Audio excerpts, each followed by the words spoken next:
MIT எனப்படும் மசாச்சுசெட்ஸ் institute of technology என்ற பிரபல பல்கலைக்கழகம் கூறும் முக்கிய தகவல் என்னவென்று பார்ப்போம். AI தொழில்நுட்பத்தை மையமாக வைத்து துவங்கப்பட்ட நிறுவனங்களில் 95% தோல்வியில் முடிகின்றன.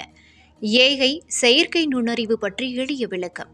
AI எனப்படும் செயற்கை நுண்ணறிவு என்பது மனிதர்கள் செய்யும் வேலைகளை கணினிகள், மென்பொருள்கள் மூலம் செய்வதை குறிக்கிறது.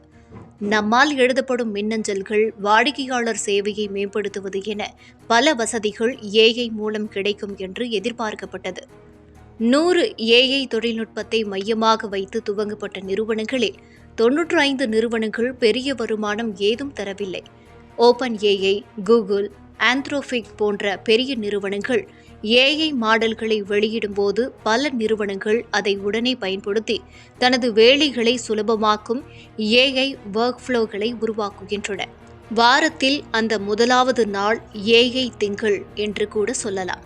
ஒவ்வொரு திங்களும் புதிய AI மாடல்கள் வெளிவந்தன. புதிய AI திட்டங்கள், புதிய கட்டமைப்புகள் உருவாக்கப்படுகின்றன. ஆனால் எல்லாம் வேலை செய்ய ஆரம்பிக்கும் போது மற்றொரு புதிய AI மாடல் வருகிறது. அடுத்ததாக AI பற்றிய முக்கிய உண்மைகள்.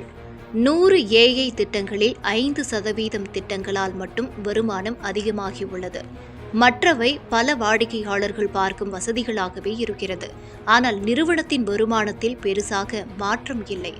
சிறப்பு AI மென்பொருள்களை நேரடியாக வாங்கும் நிறுவனங்கள் தாமாக ஏற்கனவே உருவாக்கும் நிறுவனங்களை விட அதிக வெற்றி பெறுகின்றன. ஆனாலும் சில நிறுவன தலைவர்கள் தாங்கள் உருவாக்கும் திட்டங்களை விரும்புகிறார்கள். அவர்கள் மேற்கொண்ட திட்டங்கள் சோதனை கட்டத்தில் மட்டுமே இருக்கின்றன. முடிவில் புதிய AI மென்பொருள்கள் வெளிவர ஆரம்பித்துவிட்டால் அவர்கள் தயாரித்த அம்சங்கள் பழையதாகிவிடுகின்றன. நிறுவனங்கள் அதிக பணத்தை எதில் செலவழிக்கின்றன? மார்க்கெட்டிங் மற்றும் சேல்ஸ் அதிக செலவு செய்கின்றனர். AI மூலம் எழுதப்பட்ட மின்னஞ்சல்கள், பவர்பாயிண்ட் அதிக பலனை தரும் என எதிர்பார்த்த தருணத்தில் அத்தகைய பலன் ஏதும் கிடைக்கவில்லை. ஆனால் AIயின் உண்மையான பலன் எங்கு உள்ளது? அதிக வேலை சுமையை குறைக்கும் பேக் ஆஃபீஸ் ஆட்டோமேஷன் எனப்படும் வாடிக்கையாளர்களுக்கு தெரியாத நிறுவனத்தின் உட்புற வேலைகளை எளிதாகும் இடத்தில் அதிகம் பயன் தருகிறது. இது .com பபுள் போன்று இன்னொரு பபுளாக இருக்கின்றதா? OpenAI நிறுவனத்தின் CEO சாம் ஆல்ட்மேன் சொன்னது, இது ஒரு பபுள் தான், ஆனால் அது உண்மையின் ஒரு சிறு பகுதியே ஆகும். 2000 ஆண்டு .com bubble or internet bubble போன்று உள்ளதா? அப்போது அனைவரும் இணையம் பெருமை சேர்க்கும் என்று நினைத்தார்கள்.